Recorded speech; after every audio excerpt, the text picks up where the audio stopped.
Et si vous le voulez bien, je vais prendre un texte aussi dans les évangiles. On a pris tout à l'heure dans les évangiles, je continue dans l'évangile de Luc au chapitre 18.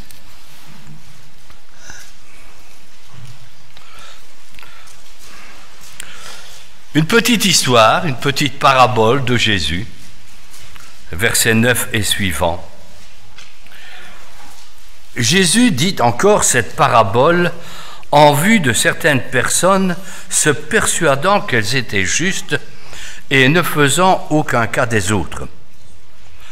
2 hommes montèrent au temple pour prier. L'un était pharisien et l'autre publicain. Le pharisien, debout, priait lui ainsi en lui-même: « Ô Dieu, je te rends grâce, de ce que je ne suis pas comme le reste des hommes qui sont ravisseurs, injustes, adultères, ou même comme ce publicain. Je jeûne 2 fois par semaine, je donne la dîme de tous mes revenus. » Le publicain, se tenant à distance, n'osait même pas lever les yeux au ciel. Mais il se frappait la poitrine en disant: « Ô Dieu, sois apaisé envers moi, qui suis un pécheur. » Je vous le dis, celui-ci descendit dans sa maison justifié plutôt que l'autre. Car quiconque s'élève sera abaissé, et celui qui s'abaisse sera élevé. Notre frère a déjà parlé de la nécessité de rester humble, et c'est un petit peu ce qui revient ici. Ce n'est pas une fable, ce n'est pas une leçon de morale, ce n'est pas une simple histoire, c'est une parabole que Jésus raconte, où on met en évidence 2 personnages. Et on nous dit: celui qui est humble sera élevé, celui qui est orgueilleux sera abaissé. Je lis le texte et je me rends compte qu'on a une première lecture. Ces 2 personnages sont quand même étonnants. Il y en a un qui est gentil, c'est ce pauvre publicain qui est dans le fond et qui se frappe la poitrine. L'autre, l'orgueilleux, même méchant. Quand on regarde à première vue, c'est comme ça. Pourtant, pour les hommes, celui qui est bien, c'est celui qui est pharisien.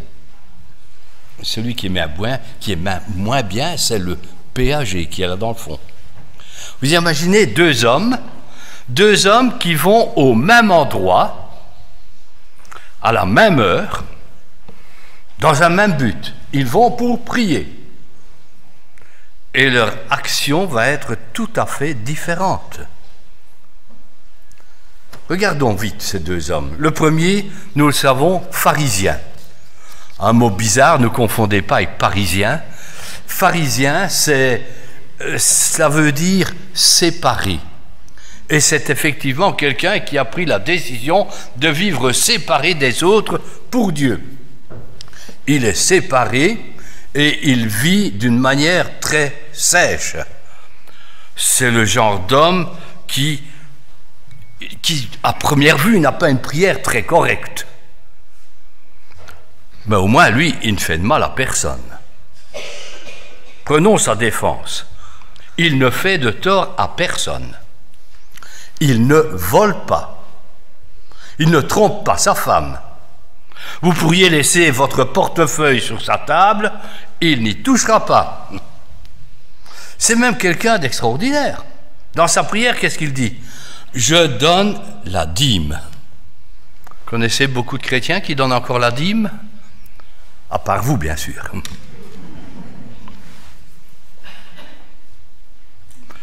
Quand même extraordinaire son exemple. Je jeûne 2 fois, 3 fois par semaine. Vous connaissez beaucoup de chrétiens qui jeûnent 2 fois, 3 fois par semaine? À part vous, bien sûr. C'est quand même quelqu'un qui est bien. Jeûner, prier, il fait son possible pour observer la loi. C'est un pharisien. Et parce qu'il observe la loi, cela lui coûte. Ça lui coûte cher. Il est mal vu par les autres. Il est mal vu par exemple, par un autre mouvement, les Sadducéens. Oh, c'est un pharisien, on ne s'en approche pas. C'est presque un pestiféré. il est mal vu par le tribunal, par les autorités, comme le Sanhédrin. Dans le Sanhédrin, la majorité, c'était ces Sadducéens, et les pharisiens étaient en minorité. Alors, il fallait qu'ils tombent pour se faire entendre. Vous savez, les pharisiens, malgré tout ce qu'on dit d'eux, ils croyaient ce que la Bible disait. L'Ancien Testament dit cela, c'est clair. On parle des anges, ils y croient, pas de problème. On parle de la résurrection, d'accord, la Bible dit, c'est vrai. Et ce sont des gens comme cela qui ont souvent été persécutés. On parle, nous, des pharisiens, n'est-ce pas? Ah oui, mais souvenez-vous, la plupart des scribes venaient de ce mouvement des pharisiens. Et ces scribes prenaient la peine de recopier la Bible, l'Ancien Testament. Et si nous avons la Bible, c'est parce que des scribes, des pharisiens ont recopié, ont pris la peine d'enseigner. Alors, on est là, ah, c'est un pharisien. On va y revenir. Quelque part, cet homme, il est juste, mais il est juste aux yeux des hommes. Et l'autre, celui qu'on appelle le péager, le publicain, lui, par les hommes, il est très mal vu. Pourquoi? D'abord parce que la plupart des péagers passaient pour des gens malhonnêtes. On les considérait pratiquement tous comme des voleurs. Lui, vous n'auriez pas mis votre portefeuille sur la table, vous vous seriez méfié. S'il s'approchait un petit peu de votre femme et votre fille, vous auriez veillé, attention. C'est un collaborateur, bien souvent. Il travaille pour l'ennemi, pour l'occupant, pour le Romain. Et en plus, il travaille pour l'occupant, mais question de sous. Lui, il ne donne pas la dîme, il prend la dîme. Il est en train, bien souvent, puisque c'est le péager, c'est à lui qu'on paye. On paye l'impôt pour les Romains, ça passe par lui. Et il se sucre au passage. Ils vont essayer. Alors voilà ces deux hommes qui sont là, dans le même lieu, au même endroit, pour prier. Et Jésus aborde cette parabole, mais pourquoi? Tout simplement pour nous dire, est-ce qu'on est bien ou mal devant les hommes? Et finalement, bien ou mal devant les hommes, ce n'est qu'un regard. L'essentiel, c'est comment est-ce que Dieu me voit? Qu'est-ce que je suis devant Dieu? Non pas qu'est-ce que je suis face aux autres, mais qui suis-je devant ce Dieu? Dans le fond, ce texte, il met en évidence notre identité. Et notre identité spirituelle, notre identité devant Dieu. Et notre identité devant Dieu, elle dépend de notre foi en Jésus-Christ ou pas. Ai-je la foi ou n'ai-je pas la foi? Toute mon identité devant Dieu, elle est là. Dans le fond, je reviens aux pharisiens. Voilà un homme qui a un comportement tout à fait irréprochable. Et c'est parce qu'il a un comportement irréprochable qu'il se croit juste devant Dieu. C'est parce qu'il a un comportement irréprochable qu'il se croit très bien. Il se croit meilleur. En fait, il se sauve lui-même par ses œuvres. Il se sauve par ses mérites. Il place son identité non pas en Dieu, mais en lui-même. Et c'est là le danger. Est-ce que je place mon identité en Dieu ou en moi? L'apôtre Paul était pharisien. Et il nous rend son témoignage simplement dans cette épître de Paul aux Philippiens où il dit ceci. « Moi, cependant, j'aurais sujet de mettre ma confiance dans la chair. Si quelqu'un croit pouvoir se confier en la chair, je le puis bien davantage. Moi, circoncis le 8e jour de la race d'Israël, de la tribu de Benjamin, hébreu, né d'hébreu, quant à la loi pharisien, quant aux zèles, persécuteur de l'Église, irréprochable à l'égard de la loi. » Il est juste aux yeux de Dieu, des hommes. Il se croit juste devant tout le monde. Et cela, c'est le danger. Vous avez remarqué ce que le texte nous dit quand Jésus parle de cet homme? Il dit encore cette parabole. Écoutez bien. Deux hommes montèrent au temple pour prier. L'un était pharisien, l'autre publicain. Et le pharisien, debout, priait en lui-même. Pourquoi est-ce qu'on nous dit qu'il était debout?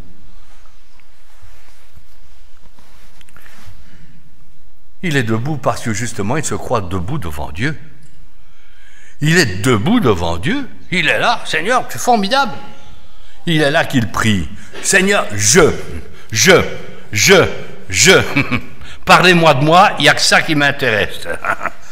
Il ne prie pas Dieu, il se prie lui-même. Il est debout, il prie, mais il prie lui. Dans le fond, quand il pense à Dieu, il se dit, Dieu, c'est la montagne qui va me renvoyer un bel écho, l'écho de ce que je suis. Formidable.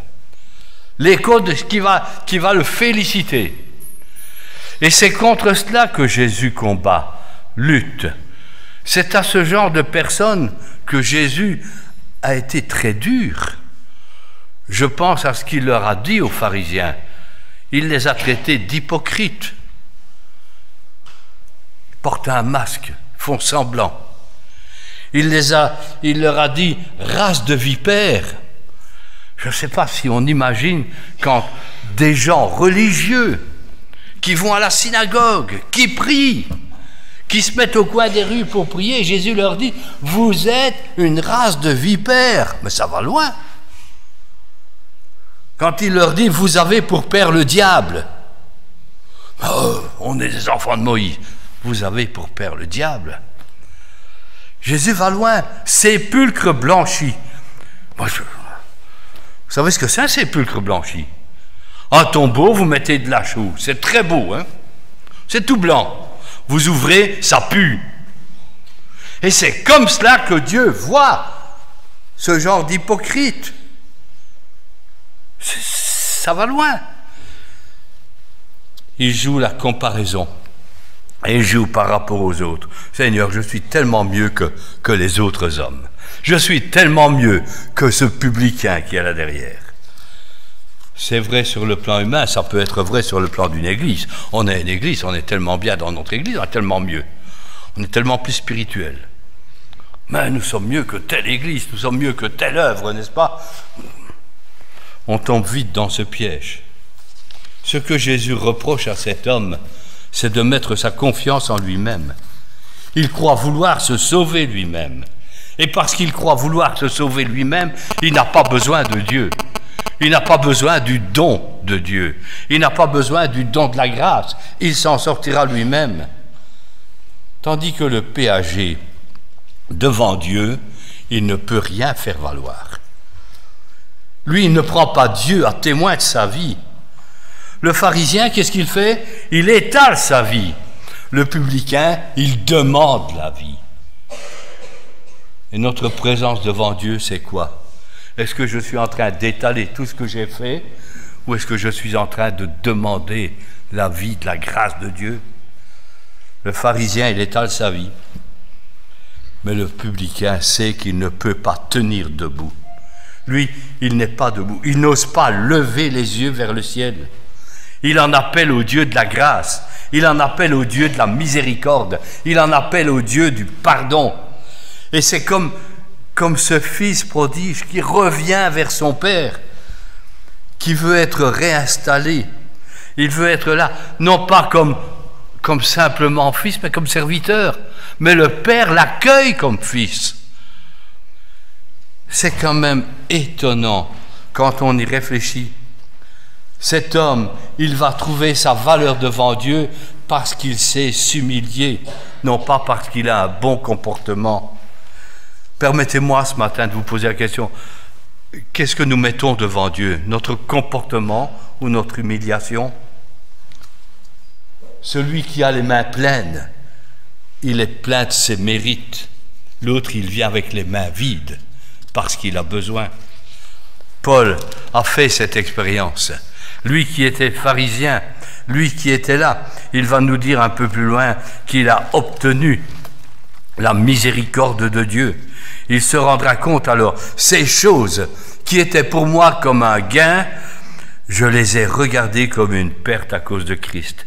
Et même, je regarde toutes choses comme une perte à cause de l'excellence de la connaissance de Jésus-Christ, pour lequel j'ai renoncé à tout.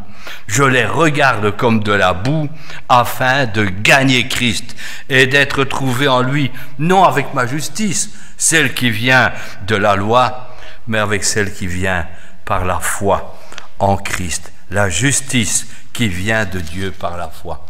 Et tout est là. Ou bien je suis le pharisien qui n'a pas besoin de Dieu. Bon, sort bien, je fais ceci, je fais cela. Ou est-ce que je suis comme ce publicain qui sait encore reconnaître, s'humilier? Remarquez que ce texte, Jésus dit ceci, il raconte la parabole en vue de certaines personnes se persuadant qu'elles étaient justes. Le verset 14, l'autre sort justifié. Est-ce que je suis juste ou injuste aux yeux des hommes? Mais finalement, devant Dieu, est-ce que je suis juste ou justifié? Vous voyez la différence? Juste ou justifié? Je serai justifié non pas par mes œuvres, non pas par mon faire-valoir, mais par l'œuvre de Jésus-Christ, et de Jésus-Christ seulement. Peut-être allez-vous me dire, oui, mais ce matin on ne rigole pas tellement, c'est vrai, mais est-ce que je suis pharisien ou est-ce que je suis publicain? Posez-vous la question, je me la pose, et puis je me rends compte que je ne suis pas toujours pharisien. Je ne suis pas toujours publicain. Ce n'est pas l'un ou l'autre, c'est l'un et l'autre. Est-ce que parfois nous ne passons pas notre vie à essayer de nous justifier, de justifier ce que nous faisons, de justifier devant Dieu, devant les hommes, Seigneur, j'ai fait ceci, j'ai fait cela, je lis ma Bible tous les jours, tu pourrais me donner cela? On fait du chantage. Seigneur, j'ai fait ceci pour toi cette semaine, et voilà, donne-moi en retour.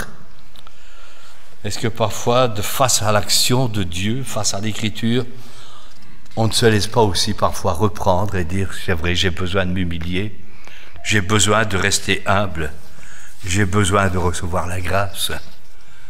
Comment allons-nous sortir de ce lieu? Justifiés devant les hommes ou justifié par Dieu? Juste ou injuste? Notre foi, c'est une rencontre avec Jésus. Je sais que je suis pécheur. Je sais que je ne vaux rien. Mais je sais que Christ a tout fait pour moi. Que je suis accepté. Que je suis reconnu par lui. Et je suis réintégré dans ma position d'enfant de Dieu. C'est la grâce. Que Dieu nous donne de rester humble, que Dieu nous donne de garder notre place. Malgré ce que nous faisons, nous dépendons uniquement de sa grâce. Amen.